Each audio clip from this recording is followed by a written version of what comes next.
क्या आपने कभी महसूस किया है कि आपका दिमाग पहले से ज्यादा भटक रहा है? क्या आपको लगता है कि बिना फोन चेक किए लंबी किताब पढ़ने में आपको अब ज्यादा मुश्किल होती है? निकोलस कार ने अपनी जबरदस्त book the shallows what the internet is doing to our brains में यह बताया है कि यह सिर्फ एक पर्सनल लेसी नहीं है। यह हमारे दिमाग में एक बहुत बड़ा बदलाव है जिसे हम हर दिन इस्तेमाल करते हैं, इंटरनेट। कार, जो एक बहुत स्मार्ट टेक्नोलॉजी राइटर हैं, उन्होंने देखा कि उनकी अपनी कंसंट्रेट करने की एबिलिटी कम होती जा रही थी। वह अब पहले की तरह किसी बुक में खो नहीं पाते थे। उनका दिमाग इंटरनेट की लगातार जानकारी की वजह से डेटा के तेज छोटे बर्स्ट्स चाहता था। इस पर्सनल अनुभव की वजह से उन्होंने हमारे आज के डिजिटल लाइफ के बारे में एक बड़ा और गहरा सवाल पूछना शुरू किया। इस बुक का मेन आइडिया यह नहीं है कि इंटरनेट सिर्फ जानकारी का एक सोर्स है, बल्कि कार यह जोर देकर कहते हैं कि मीडियम खुद जिस तरह से इंटरनेट जानकारी देता है वही सबसे जरूरी है। वह मीडिया थ्योरिस्ट मार्शल मकलुहन के मशहूर वाक्य को दोहराते हैं, the medium is the message. इसका मतलब है कि हम जिस टेक्नोलॉजी का इस्तेमाल कंटेंट को ढूंढने और इस्तेमाल करने के लिए करते हैं, उसका हमारे सोचने के तरीकों पर कंटेंट से ज्यादा असर होता है। इंटरनेट अपने हाइपरलिंक्स, नोटिफिकेशन और एंडलेस स्क्रॉलिंग के साथ सोचने के एक खास तरीके को बढ़ावा देता है, तेज, शैलो और फ्रैगमेंटेड। ये हमारे दिमाग को किसी एक टॉपिक में ज्यादा टाइम तक डीपी से जाने के बजाय बस ऊपर ऊपर से देखने की आदत डालता है। ये इस बारे में नहीं है कि इंटरनेट अच्छा है या बुरा। कार इसके बड़े फायदे मानते हैं, जैसे जानकारी तक तुरंत पहुंच और ग्लोबल कनेक्टिविटी। उनकी चिंता यह है कि इस सुविधा के बदले में हम क्या खो रहे हैं। यह बुक एक चेतावनी है। वेब पर हमारी बढ़ती निर्भरता के न्यूरोलॉजिकल और कल्चरल नतीजों का एक डिटेल्ड एक्सप्लोरेशन। यह बताती है कि हमारे दिमाग की बनावट को इंटरनेट की बनावट के हिसाब से बदला जा रहा है। इंटरकनेक्टेड नोड्स का एक बड़ा नेटवर्क, जहां ध्यान एक पॉइंट से दूसरे पॉइंट पर जाता रहता है और कभी टिकता नहीं। कार की जर्नी इस फीलिंग के पीछे के साइंस को जानना है और यह अंडरस्टैंडिंग ना है कि कैसे टूल्स ने हमेशा इंसान की दिमागी शक्ति को आकार दिया है। मैन तर्क यह है कि हम डीप रीड करने और सोचने वाले शांत केंद्रित दिमाग को एक ज्यादा यूटिलिटेरियन, एफिशिएंट दिमाग से बदल रहे हैं, जो मल्टीटास्किंग और तेज जानकारी प्रोसेसिंग में माहिर है। यह बदलाव हम में से ज्यादातर लोगों ने जानबूझकर नहीं चुना है। यह एक पावरफुल और सिडक्टिव टेक्नोलॉजी अपनाने का एक साइड इफेक्ट है। यह बुक हमें जागरूक करने के लिए है, हमें हमारे रोज के क्लिक्स और स्क्रॉल के नीचे हो रहे बड़े बदलावों को अंडरस्टैंडिंग के लिए कह रही है। यह हमसे पूछती है कि हम डिजिटल स्क्रीन के डोमिनेट वाले जमाने में किस तरह के दिमाग बनाना चाहते हैं। यह सवाल आज 10 जनवरी 2026 को पहले से कहीं ज्यादा जरूरी है।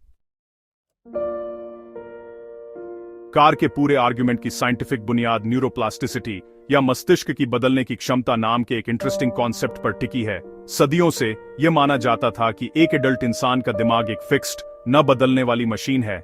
एक बार जब हम एडल्ट हो जाते थे तो यह माना जाता था कि हमारे मेंटल सर्किट पक्के हो जाते थे। हालांकि मॉडर्न न्यूरोसाइंस ने इस आइडिया को पूरी तरह से मोमेंटेड दिया है। न्यूरोप्लास्टिसिटी बताती है कि हमारे दिमाग बहुत लचीले होते हैं, जो हमारे एक्सपीरियंस, विचारों और कामों के आधार पर लगातार नए कनेक्शन बनाते हैं और पुराने को लेसोर करते हैं। हर बार जब हम कोई नई स्किल सीखते हैं, कोई मेमोरी बनाते हैं या सिर्फ एक आदत को दोहराते हैं, तो हम अपने दिमाग की बनावट को फिजिकली बदल रहे होते हैं। यह एक लिविंग डायनामिक ऑर्गेनिज्म है, कोई स्टैटिक हार्डवेयर नहीं। कार इस साइंटिफिक कॉन्सेप्ट को क्लियर और आसान बनाने के लिए कन्विंसिंग उदाहरण देते हैं। वह लंदन के टैक्सी ड्राइवर्स के मशहूर स्टडी की बात करते हैं। अपना लाइसेंस पाने के लिए इन ड्राइवर्स को द नॉलेज को याद करना पड़ता है, जो लंदन की 25,000 से ज्यादा सड़कों और हजारों लैंडमार्क्स का एक बहुत मुश्किल मैप है। ब्रेन स्कैन से पता चला कि इन ड्राइवर्स का हिप्पोकैम्पस, दिमाग का वह हिस्सा जो स्पेशल मेमोरी से जुड़ा है, आम लोगों की तुलना में काफी बड़ा होता है।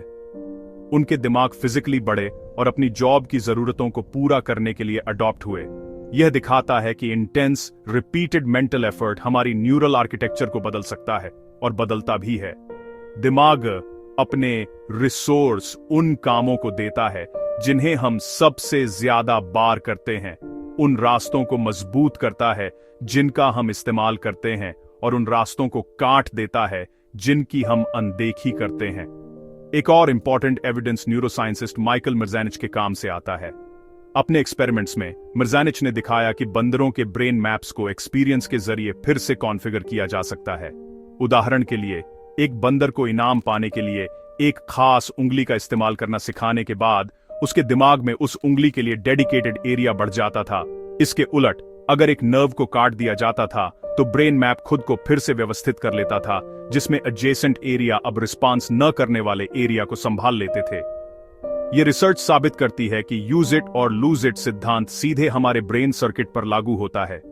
जिन मेंटल स्किल्स का हम अभ्यास करते हैं, हमारे दिमाग उनके लिए ऑप्टिमाइज्ड हो जाते हैं, जबकि जिन स्किल्स को हम इस्तेमाल नहीं करते वे धीरे धीरे खत्म हो जाती हैं। न्यूरोप्लास्टिसिटी का यह सिद्धांत इंटरनेट के प्रभाव का इंजन है। जैसे जैसे हम ऑनलाइन ज्यादा टाइम बिताते हैं, तेज ब्राउजिंग, मल्टीटास्किंग और छोटे छोटे टेक्स्ट को स्किम करने में लगे रहते हैं, हम अपने दिमाग को उन खास कामों में बेहतर बनने के लिए एक्टिवली इनकरेज कर रहे होते हैं। हम तेज, डिस्ट्रैक्टेड सोचने के न्यूरल रास्तों को मजबूत कर रहे होते हैं। उसी टाइम डीप कंसंट्रेशन, लगातार फोकस और कंटेम्पलेटिव थॉट के लिए जरूरी रास्ते कम और कम इस्तेमाल हो रहे होते हैं।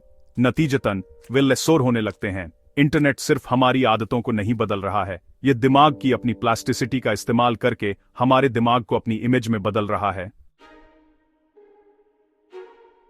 हिस्ट्री में इंसान को हमेशा उसके औजारों से आइडेंटिटी दिया गया है, लेकिन जैसा कि निकोलस कार बताते हैं, टेक्नोलॉजी के साथ हमारा रिश्ता एक दो तरफा रास्ता है। हम अपने औजारों को बनाते हैं और फिर हमारे औजार हमें बनाते हैं। वह कहते हैं कि इंटेलेक्चुअल टेक्नोलॉजीज, ऐसे औजार जो हमारी मेंटल कैपेसिटियों को बढ़ाते हैं, का हमारे सोचने के तरीके पर हमेशा गहरा असर पड़ा है। उदाहरण के लिए, एक्यूरेट मैप्स के वाइड स्प्रेड यूज से पहले लोग अपनी इननेट डायरेक्शन की समझ, लैंडमार्क्स की मेमोरी और अपने एनवायरनमेंट की सहज समझ का इस्तेमाल करके नेविगेट करते थे। उनके दिमाग में एक रिच, पर्सनल और डीपी से बैठा हुआ स्पेशल अवेयरनेस डेवलप हुआ। हालांकि एक मैप दुनिया को एक दो आयामी ग्रिड में एब्स्ट्रैक्ट करता है, जिससे स्पेस के बारे में सोचने का एक ज्यादा सिस्टमैटिक और कम पर्सनल तरीका मिलता है। इसने नेविगेशन के दिमागी काम को ऑफलोड कर दिया, जिससे हमारे एनवायरनमेंट के साथ हमारा कॉग्निटिव रिश्ता बदल गया। एक और पावरफुल उदाहरण मैकेनिकल क्लॉक है। इसके आविष्कार से पहले लोग समय को एक नेचुरल, साइक्लिकल फ्लो के रूप में अनुभव करते थे, जो सूरज, मौसमों और उनके अपने शरीर की रिदम से तय होता था। समय फ्लूइड और ऑर्गेनिक था। हालांकि क्लॉक ने समय को एक जैसे मापने योग्य यूनिट्स के सीक्वेंस में बांट दिया, घंटे, मिनट और सेकंड। इस आविष्कार ने इंसान की लाइफ पर एक नया, कठोर ढांचा थोप दिया। काम, खाना और सोशल एक्टिविटीज क्लॉक के टिक-टॉक के हिसाब से सिंक्रोनाइज हो गईं। इसने एफिशिएंसी, शेड्यूलिंग और प्रिसिजन की मानसिकता को बढ़ावा दिया, जिससे साइंटिफिक रिवॉल्यूशन और इंडस्ट्रियल एज की फाउंडेशन रखी गई। क्लॉक ने सिर्फ टाइम ही नहीं बताया, इसने समय के बारे में हमारी परसेप्शन को ही बदल दिया, और ऐसा करने से डेली एग्जिस्टेंस के प्रति हमारे अप्रोच को फिर से बदल दिया। इंटरनेट इस लंबी लिस्ट में लेटेस्ट और सबसे पावरफुल इंटेलेक्चुअल टेक्नोलॉजी है। मैप और क्लॉक की तरह यह जानकारी के लिए एक न्यूट्रल रास्ता नहीं है। यह एक ऐसा इंस्ट्रूमेंट है जो सोचने की प्रोसेस को ही आकार देता है। डेटा के एक लिमिटेड भंडार तक तुरंत पहुंच देकर यह मेंटल प्रोसेसिंग के एक ऐसे रूप को बढ़ावा देता है जो प्रिंटेड बुक द्वारा बढ़ावा दिए गए लीनियर, फोकस्ड थिंकिंग से बहुत अलग है। वेब रुकावटों का एक सिस्टम है। इसे सिर्फ एक पल के लिए हमारा ध्यान खींचने के लिए डिजाइन किया गया है, इससे पहले कि वह हमें अगले हाइपरलिंक, अगले नोटिफिकेशन, अगले वीडियो की ओर ले जाए। ध्यान का यह लगातार बदलना हमारी नई मेंटल बेसलाइन बन जाता है, दिमाग की एक ऐसी आदत जो ऑफलाइन होने पर भी बनी रहती है। कार का पॉइंट यह है कि हम अक्सर अपनी टेक्नोलॉजीज के गहरे प्रभाव को देखने में फेल हो जाते हैं, क्योंकि हम उनके तुरंत फायदों पर बहुत ज्यादा ध्यान देते हैं। हम मैप की एक्यूरेसी, क्लॉक की प्रिसिजन और इंटरनेट की सुविधा का जश्न मनाते हैं, लेकिन हम शायद ही कभी यह सोचने के लिए पीछे हटते हैं कि हम कौन सी कॉग्निटिव स्किल्स खो रहे हैं या उन्हें लेस जोर होने दे रहे हैं, क्योंकि हम अपने दिमागी काम का ज्यादा हिस्सा इन टूल्स को सौंप देते हैं। इंटरनेट जानकारी क्वेश्चने और आइडियाज को जोड़ने की प्रोसेस को ऑटोमेट करके रिच इंटरनल नॉलेज स्ट्रक्चर बनाने की हमारी क्षमता को कम कर सकता है। जैसे मैप ने हमारी इंटरनल कंपास की जरूरत को कम कर दिया, वैसे ही इंटरनेट हमारी डीप पर्सनली असिमिलेटेड मेमोरी की जरूरत को कम कर सकता है। कार के हिसाब से इंटरनेट आज की सबसे बड़ी लेसियों में से एक है डीप रीडिंग, गहन पठन। यह सिर्फ पेज पर शब्द पढ़ने के बारे में नहीं है, यह असल में इमर्सिव कंसंट्रेशन की एक स्टेट है। जब हम कोई बुक डीपी से पढ़ते हैं तो हमारा दिमाग शांत, फोकस्ड और डिस्ट्रैक्शन से फ्री होता है। हम एक सिंगल लीनियर आर्ग्यूमेंट या नैरेटिव को फॉलो करते हैं, जिससे हम रिच मेंटल कनेक्शन बना पाते हैं, क्रिटिकल एनालिसिस में एंगेज हो पाते हैं और कैरेक्टर्स के लिए सहानुभूति महसूस कर पाते हैं। यह शांत कॉन्टेम्पलेटिव प्रोसेस नॉलेज को हमारी वर्किंग मेमोरी से हमारी लॉन्ग टर्म मेमोरी में जाने देती है, जहां यह दुनिया के बारे में हमारी पर्सनल समझ का हिस्सा बन जाती है। डीप रीडिंग डीप थिंकिंग का ही दूसरा नाम है। दोनों एक दूसरे से अलग नहीं है, इसके बिल्कुल उलट है शैलो रीडिंग, सतही पठन, जो इंटरनेट से बढ़ावा मिलता है। ऑनलाइन हमें शांत फोकस की सुविधा शायद ही कभी मिलती है। स्क्रीन डिस्ट्रैक्शन का एक लैंडस्केप है।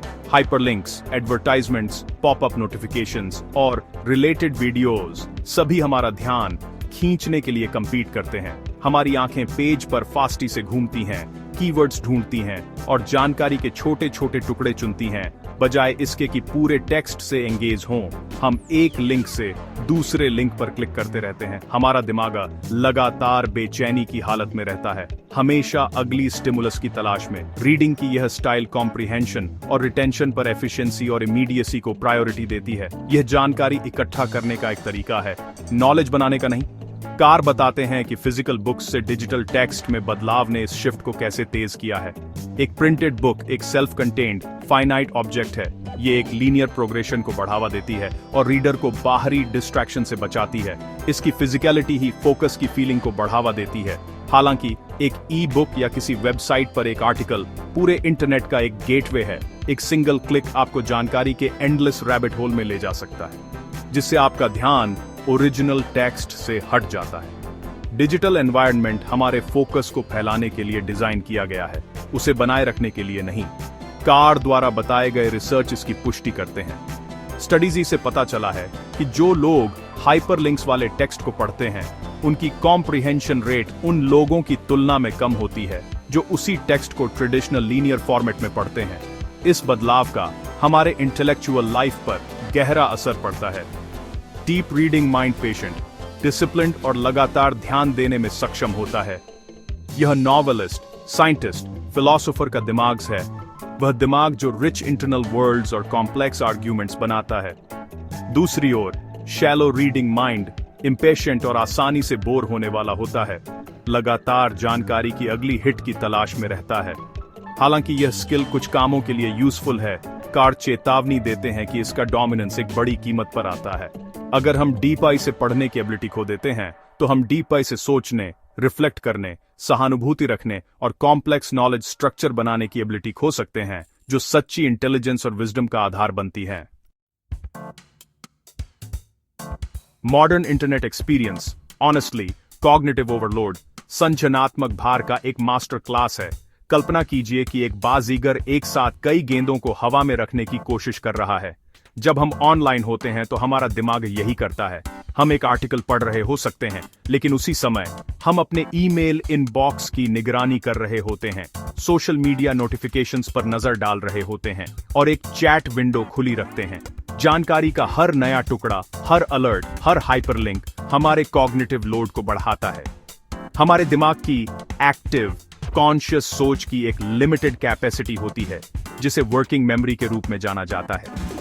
जब हम इसे बहुत ज्यादा कंपीटिंग स्टिमुलाई से ओवरलोड करते हैं, तो स्पष्ट रूप से सोचने और जानकारी को प्रभावी ढंग से प्रोसेस करने की हमारी क्षमता बस कम हो जाती है। हम कम कुशल हो जाते हैं, गलतियों के ज्यादा शिकार होते हैं और जानकारी को अपनी लॉन्ग टर्म मेमोरी में ट्रांसफर करने में कम सक्षम होते हैं। कार विस्तार से बताते हैं कि इंटरनेट को इस लगातार डिस्ट्रैक्शन की स्थिति को बढ़ावा देने के लिए कैसे इंजीनियर किया गया है। हाइपरलिंक्स उदाहरण के लिए वेब की एक मुख्य विशेषता है, लेकिन वे एक बिल्ट इन इंटरप्शन मैकेनिज्म भी हैं। हर बार जब हम किसी लिंक का सामना करते हैं तो हमें एक छोटा सा निर्णय लेने के लिए मजबूर किया जाता है। क्या मुझे उस पर क्लिक करना चाहिए? यह देखने में मामूली मेंटल इवैल्यूएशन हमारी कंसंट्रेशन को तोड़ता है और हमारे विचारों के प्रवाह को बाधित करता है। वीडियो और एनिमेशन जैसे मल्टीमीडिया एलिमेंट्स जबकि आकर्षक होते हैं, हमारे ध्यान को और भी फ्रैगमेंटेड करते हैं और कॉग्निटिव लोड को बढ़ाते हैं। एप्स और सोशल मीडिया प्लेटफॉर्म से नोटिफिकेशंस की लगातार स्ट्रीम कंधे पर लगातार टैप करने जैसा काम करती है, हमें उस चीज से दूर खींचती है जिस पर हम ध्यान केंद्रित करने की कोशिश कर रहे होते हैं। सिस्टम हमें क्लिक करते रहने के लिए डिजाइन किया गया है, सोचने के लिए नहीं। द शैलोज में प्रस्तुत रिसर्च इस अनुभव को वैलिडेट करती है। स्टडी जी से पता चला है कि हाइपरलिंक्स को प्रोसेस करने और उनके बारे में निर्णय लेने का कार्य ही एक रीडर की टेक्स्ट की कॉम्प्रिहेंशन को कम कर देता है। लिंक्स का मूल्यांकन करने में खर्च किए गए मेंटल रिसोर्स वे रिसोर्स हैं जिनका उपयोग कंटेंट को अंडरस्टैंडिंग के लिए नहीं किया जा रहा है। एक एक्सपेरिमेंट में 2 ग्रुप के लोगों को एक ही ऑनलाइन आर्टिकल पढ़ने के लिए कहा गया था। एक ग्रुप ने हाइपरलिंक्स वाले वर्जन को पढ़ा जबकि दूसरे ने प्लेन टेक्स्ट वर्जन को पढ़ा। लिंक्स के साथ टेक्स्ट पढ़ने वाले ग्रुप ने ज्यादा कंफ्यूजन की रिपोर्ट दी और मटेरियल की कम समझ दिखाई। मीडियम का डिजाइन उनकी सीखने की क्षमता को एक्टिवली बाधित करता था।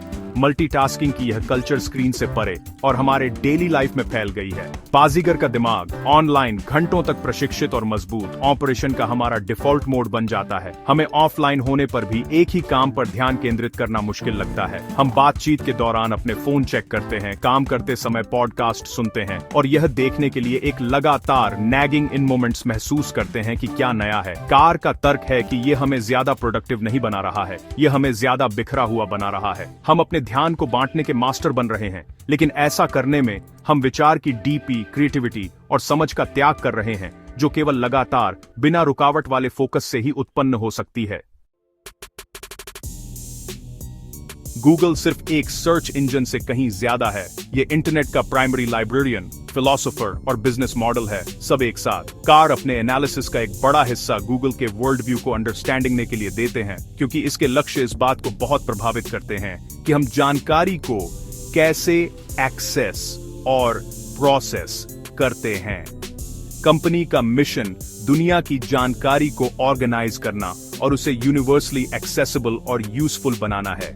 इसके मूल में यह मिशन एफिशिएंसी की एक आइडियोलॉजी से प्रेरित है जो फ्रेडरिक विंस्लो टेलर के टेलरिज्म के प्रिंसिपलों से बहुत प्रभावित है। टेलरिज्म इंडस्ट्रियल मैनेजमेंट की एक सिस्टम थी जिसका उद्देश्य हर काम को छोटे, ऑप्टिमाइज्ड और दोहराने योग्य स्टेप्स में तोड़कर उसके लिए सबसे अच्छा तरीका क्वेश्चना था। गूगल यही लॉजिक नॉलेज की दुनिया पर भी लागू करता है। गूगल का बिजनेस मॉडल इस एफिशिएंसी पर निर्भर करता है। कंपनी अपने यूजर्स के बारे में डेटा इकट्ठा करके और खास एडवर्टाइजमेंट्स बेचकर पैसे लसाती है। हम जितनी ज्यादा सर्च करते हैं और जितने ज्यादा लिंक्स पर क्लिक करते हैं, गूगल उतना ही ज्यादा डेटा इकट्ठा करता है और उतनी ही ज्यादा रेवेन्यू जनरेट करता है। इसीलिए पूरी सिस्टम हमें जानकारी के माध्यम से जितनी जल्दी हो सके आगे बढ़ाने के लिए डिजाइन की गई है। यह चाहता है कि हम एक जवाब क्वेश्चन, एक लिंक पर क्लिक करें और फिर तुरंत कुछ और सर्च करने के लिए वापस लौट आएं। आदर्श गूगल यूजर वह नहीं है जो एक ही पेज पर देर तक रहता है, डीपी से और सोच अंडरस्टैंडिंग कर पड़ता है। आदर्श यूजर वह है जो स्किम करता है, एक पेज से दूसरे पेज पर जाता है और बड़ी मात्रा में क्लिक्स जनरेट करता है। यह बिजनेस इंपरेटिव सीधे शैलो फ्रैगमेंटेड थिंकिंग को बढ़ावा देता है और पुरस्कृत करता है। अंतिम एफिशिएंसी की यह खोज वही है जिसके कारण गूगल ने एक यूनिवर्सल आर्टिफिशियल इंटेलिजेंस बनाने की महत्वाकांक्षा रखी, एक सिंगल सर्वज्ञानी कंप्यूटर जो अनिवार्य रूप से हमारे अपने दिमाग का एक एक्सटेंशन के रूप में काम करेगा। इसके संस्थापकों की नजरों में इंसान का दिमाग एक पुराना और इनएफिशिएंट कंप्यूटर है। अंतिम लक्ष्य हमारी मेमोरी और कॉग्निटिव प्रोसेस को इस ज्यादा शक्तिशाली बाहरी सिस्टम पर ऑफलोड करना है। इस दृष्टिकोण से नॉलेज कुछ ऐसा नहीं है जिसे हम अपने अंदर विकसित करें। यह एक लेसोडिटी है जिसे मांग पर एक्सेस किया जा सकता है। वैल्यू रिट्रीवल की स्पीड पर रखी जाती है, न कि अंडरस्टैंडिंग ने और कंटेम्पलेशन की पर्सनल इंटरनल प्रोसेस पर, जो सच्ची विजडम की ओर ले जाती है। कार चेतावनी देते हैं कि यह अप्रोच इंसान की मेमोरी और इंटेलिजेंस के नेचर को मौलिक रूप से गलत अंडरस्टैंडिंग दी है। हमारी मेमोरी कंप्यूटर की हार्ड ड्राइव जैसी नहीं है। यह एक जीवित बायोलॉजिकल प्रोसेस है जो हमारी इमोशनों, अनुभवों और पहचान के साथ डीपी से जुड़ी हुई है। जब हम जानकारी को अपनी पर्सनल मेमोरी में डालते हैं तो हम उसे अपने मौजूदा नॉलेज के ताने बाने में बुनते हैं, जिससे एक रिच, यूनिक इंटरनल टेपेस्ट्री बनती है। अपनी मेमोरी को क्लाउड को आउटसोर्स करके हम जानकारी के साथ गहरे पर्सनल कनेक्शन बनाने की इस क्षमता को खोने का रिस्क लेते हैं। हम सिर्फ डेटा प्रोसेसर बन जाते हैं, जानकारी क्वेश्चनने में माहिर, लेकिन उसे वास्तविक नॉलेज में सिंथेसाइज करने में कम सक्षम।